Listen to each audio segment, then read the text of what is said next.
Hey there, my name is Cameron, better known as Venus Theory, and welcome back to the Cubase YouTube channel. In this video, we're here to continue on with the third and final part of this series, all about creating modern electronic music inside of Cubase. In part one of this series, we talked about getting inspired, getting ideas, and laying down the framework and foundation of your track. Then in part two, we talked about arrangement and a little bit of my philosophy when it comes to arrangement. If you haven't seen those videos, you could pause this video now, go check those out, and come back and join me once you're all caught up. In this third and final video, we're going to be talking about mixing, mastering, and just generally finalizing your song and getting it ready to release. Now, because mixing is ultimately a very subjective thing based on what you like, as well as kind of a case-by-case basis for each individual track, we're not going to be going step by step on how this mix was created, but rather painting in much more broad strokes and, I guess, discussing my ethos of mixing with you to hopefully give you some ideas and tips and techniques to set your mix sessions up for success. Beyond that, we're also going to be taking a light look at some fundamental mastering concepts to get your track up to a healthy level and ready to release, as well as a couple of tools and techniques in Cubase to check your track to make sure it's finalized and ready to be released, as well as translate to all the major playback systems so that your tracks sound awesome everywhere. Let's dive in and talk about mixing and a couple of ways that I like to approach it.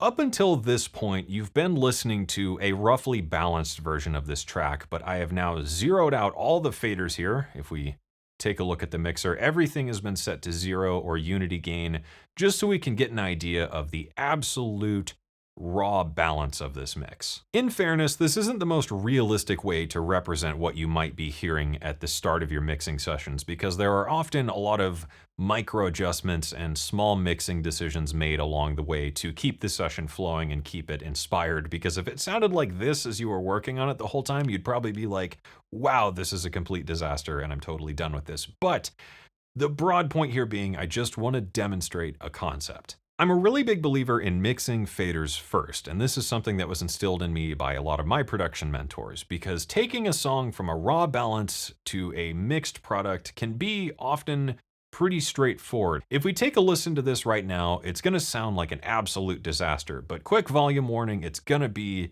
very loud and rather unpleasant. So let's take a listen through part of the first drop here just to get a sense of what we're working with. Your body moving.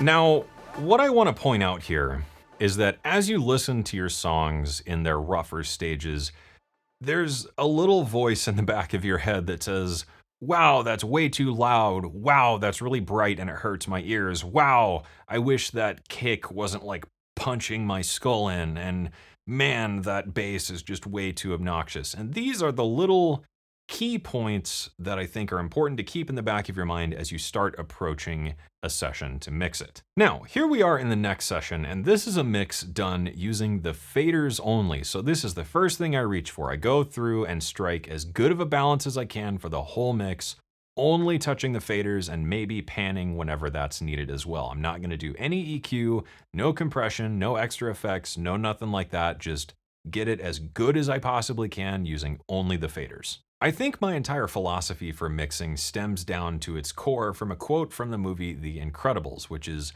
when everybody is super, nobody will be.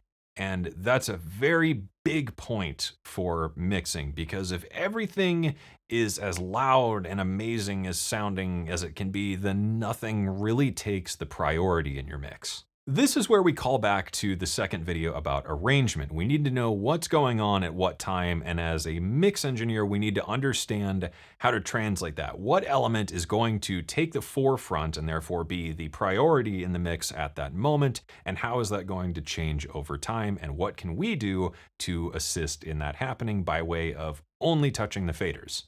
With that in mind, you just want to make a mental note of what's taking priority and when, and those are going to be the key elements you want to focus on in your mix, and everything else is there to simply serve those elements. So now let's take another listen to that section using only the faders, and I guess just take a critical listen here to how the attention shifts to different elements, and remember to keep that in mind when you're approaching your own mix and think about how you can do that with your session. Get your body moving.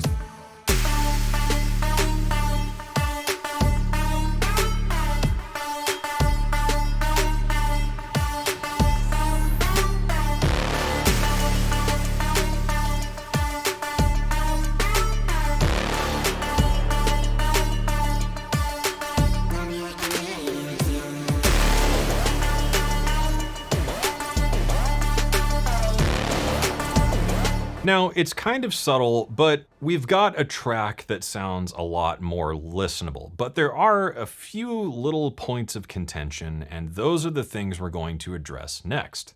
At this point, I need to start asking myself a lot of critical questions, and I think this is when you should start doing the same. If we listen back to this, we need to start making some notes, either mentally on a sheet of paper, however you remember things best, of where do things start to sound weird, and what specifically sounds off, as specifically as you can possibly define it. Maybe it's that when this thing comes in, this thing becomes hard to hear. When this thing comes in, I can't understand what the singer is saying, or when these drums come in, they just totally overwhelm the mix. And this is where we can start to employ a couple of different tools to address these problems. The first and probably most powerful tool in your arsenal when mixing is simply EQ. It can do a whole lot. It can be a sound design tool, it can be a cleanup tool, it can be a tool just to ease and push things into the right direction. So this is the first thing I'm going to start reaching for to clean up any problems and competition in the mix. As one quick example of the power of EQ, here I've got the EQ up for the big brass stabs. Now, if we listen to the brass and the way it interacts with the 808, without the EQ, it sounds like this.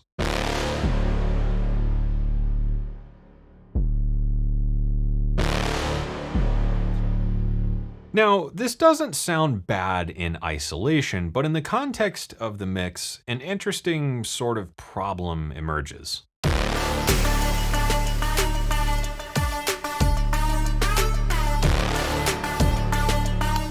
The thing here is that, to my ear, the brass can maybe be a bit brighter, but one of the other things calls back to the second video about arrangement. We're not really providing any contrast to the listener, and it starts to get a bit fatiguing. This brass stuff has these huge, low fundamental frequencies, and we're not having enough pause between a section with an 808 and a really low bass and a section without it. So using the EQ, we can make the brass brighter and jump out in the mix and feel a bit more aggressive, while also cleaning up a lot of that low-end information to stop it from competing with the kick and the 808, as well as providing contrast between the kick and the 808 and the moments without them.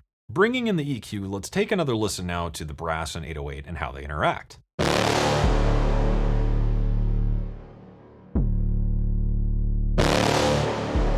So now the brass is very aggressive and upfront, but it's also not adding a bunch of low stuff that's going to eat up headroom and compete with the 808. EQ really lets you refine your balance with the faders because your fader is your ultimate volume control, but your EQ is going to be frequency independent volume control. So that allows you to get a bit more granular and really refine the mix so that the balance is as good as you can get it purely using volume as a tool. With EQ out of the way, the next big tool we have in our toolkit is compression. Compression is one of those things I think that is very easy to overdo, and I was especially guilty of this early on because I would just apply compressors to stuff without really asking myself why. And I think that's the key lesson in a lot of this is when you're mixing, you should ask yourself every step of the way, what problem am I addressing and how am I going to address it by doing this thing? Compression in my mind comes in two, I guess, big forms. There's character compression, something like maybe applying parallel compression to a drum bus, and there's compression to resolve balance issues with volume. In this case, after the EQ was applied, the brass is now pretty upfront in the mix.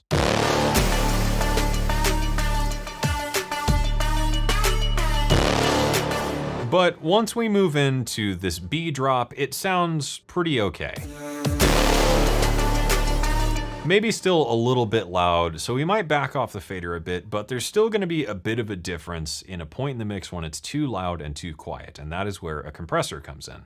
Now, perhaps the big question with compressors is how much compression do I apply? And this is pretty simple, I think. The way I've always learned to do this was to look at the fader as I'm working on the mix and writing down or just making a mental note of where I put it at its highest point when it sounds good, and when I back it off, how much am I backing it off, and making a note of that point. That way, the difference between those two numbers gives me an idea of how much gain reduction I should apply using a compressor to get a level that is more balanced consistently throughout the course of the track. Here, I grabbed a compressor, simple 2-to-1 ratio, and just looked at the meters until I found a point where applying compression seemed to alleviate the balance issues. So now, if we take another listen, still up front, but not overwhelming. And moving into the B section, still stays balanced. The other main type of compression being character compression. In this case, I wanted to do some parallel compression on the drum bus. So I brought up Tube Compressor, which is a compressor that applies a bit of color and mojo to sounds, and this way, it's a good way to add parallel compression, but a bit of flavor and spice to the drum bus. To apply parallel compression, I took all the drums and routed them to a group. I do the same with the instruments, which is going to be important here in a minute for a third use of a compressor. So now I've got all my drums feeding to one fader, put a compressor on it, and then I'll just dial in the compressor one of maybe two ways, either where things are really slammed and just sound huge, or where things just feel a bit more glued and leveled out. So I'll take this, have it mixed in 100%, and then back off the mix slowly until it sounds a bit more natural, because I don't want the drums to be too totally squashed. So let's back it off. And right about there,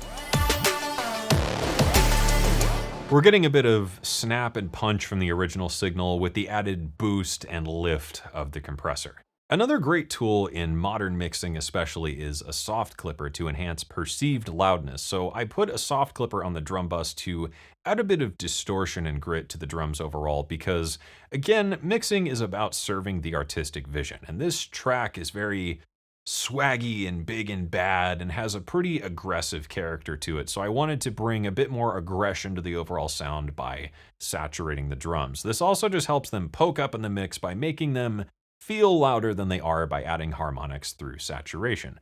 So with that applied, the drums now sound like this.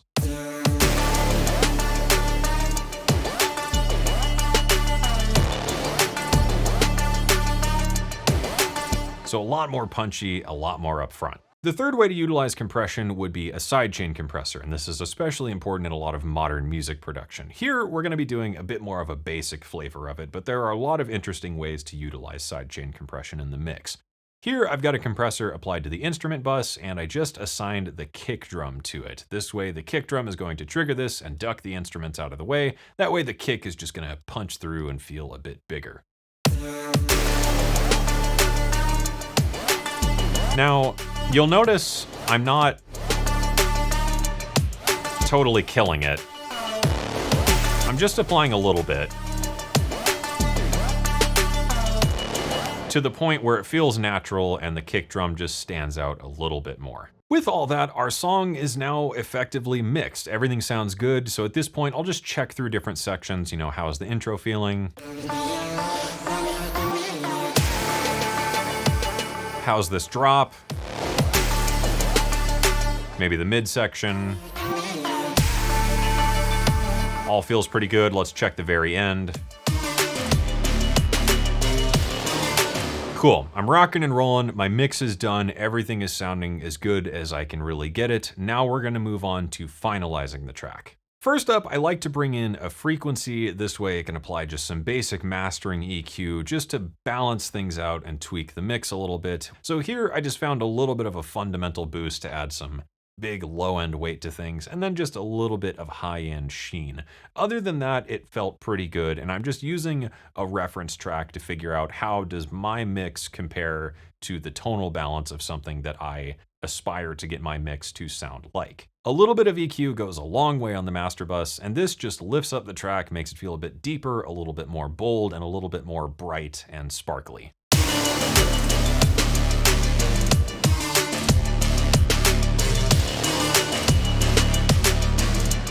So we're pretty much well on our way to done. I think from here, it's just a couple key adjustments to finalize things. First up, a little bit of soft clipping on the master bus is a great way to make things feel very big and loud without killing the dynamic range of your track. So with that added on,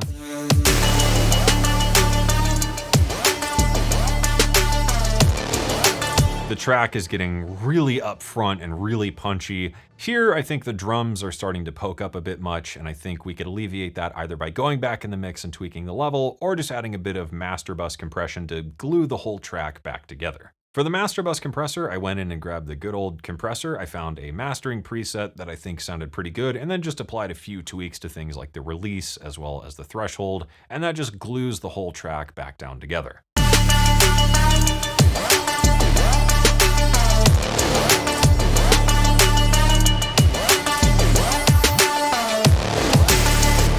So with that, we've got our track more or less completed. The last thing I brought in here is a brick wall limiter. This way I can set my threshold down to something like maybe -3 dB. This way it's gonna be good for all the major streaming services. I turned on the DIC switch here, which is intersample clipping. This way I'm getting true peak limiting, and I've linked the left and right channels. So now everything is totally brick walled and stops there, and I should be good to go to export this and send it out, aside any dithering remaining to be done. One big point on mastering that I think is important to address is loudness isn't everything. I think with the age of LUFS, it really comes down to making a track as loud as it needs to be to sound how you want it to sound. You don't need to push it to be as loud as possible every time. Just get it to a point where you go, all right, cool, that sounds good, and that's probably more than enough. One final tool I want to talk about that is especially important for finalizing and checking your mixes is supervision. This is probably one of the most handy things in all of Cubase when it comes to things like mixing and sound design. I use this tool way too much. Here is my typical checker tool. I set this up with a loudness meter on the top, a phase scope over here to the lower left, a spectrum bar over here to the lower right, and finally below that a spectrogram. This just gives me a lot of ways to look at and analyze what's going on so I can look for and address any other final problems or little things in the mix that might need tweaked. With all that set up, we can now give this a play and get an idea of how things are going to stack up for major streaming services.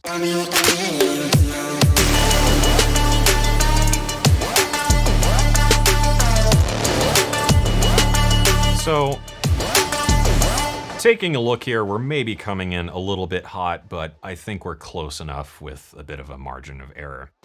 The phase scope down here is a really important tool to check a couple of key things, and that is mostly how this is going to translate on bigger playback systems. One key check you can perform for translation is to check your phase when it comes to the lower frequencies of the track. So here, I'm just going to put a frequency before this supervision. We're going to set this to linear mode. I'm going to drop this down to 48 dB per octave, and let's check everything below maybe about 150 hertz.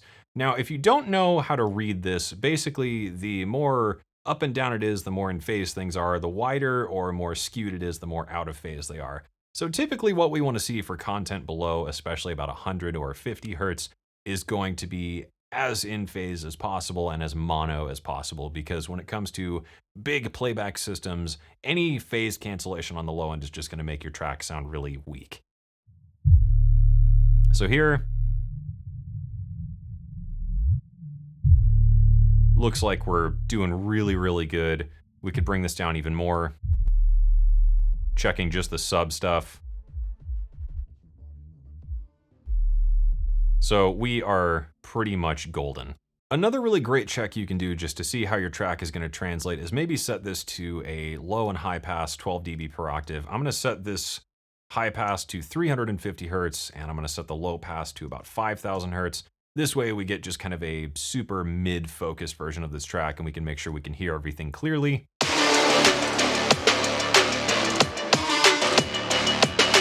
This is also a really great way to check for problems in the mix, so listening to that, I can tell my snare is probably going to be a bit too loud, so that's a really easy fix. Another good region to check is maybe something like 500 hertz to about 3000.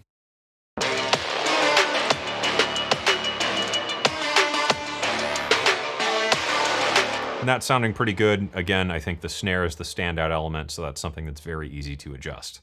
The last critical check to perform for your mix is mono compatibility. So here I brought up the stereo enhancer, and we can just click this mono button right here in the center to totally collapse this track down to mono. I'm gonna bypass that frequency here, so we're gonna listen to a full spectrum version of the mix in mono.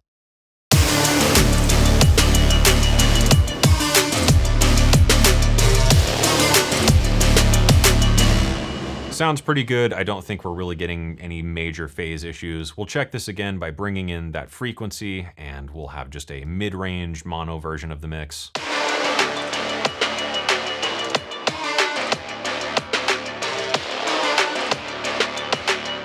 So overall, everything looks to be good. I think there's a couple tiny tweaks we can apply to resolve a few last issues, but other than that, we're ready to bounce this out, export it, upload it, slap some artwork together, and send it off to the world. And that wraps up this whole series, I guess. I hope that this was informative and maybe gives you some ideas and techniques to implement in your own sessions to get your music done, get it out, and make it as awesome as it can possibly be. Making music is obviously super fun. I think really it's what we exist to do, and hopefully these videos have helped give you a couple ideas to inspire you to make your sessions more of a success, because it's easy to get bogged down in the technicalities and a lot of stuff when it comes to the production side of things, and that can very quickly discourage and remove you from enjoying the process. And I hope that this approach of maybe trying to boil things down to more of a fundamental level and a small little bullet point section of each step of the process helps you to get from A to B and make your songs awesome. Of course, once you get something finished, Steinberg and I would love to hear what you're out there creating with Cubase, so feel free to send it along, tag us on social media. I would love to check it out, and I know the Cubase team would as well. And that wraps everything up for this series, and that has been my time this time around. Thank you so much for joining me. I hope you enjoyed it. I hope you learned something. Big thank you to Cubase for hosting me here on the channel. Again, don't forget to subscribe down below for more tutorials like this one and news and updates on all things Cubase. And of course, as always, I hope this inspires you to get out there and make something awesome.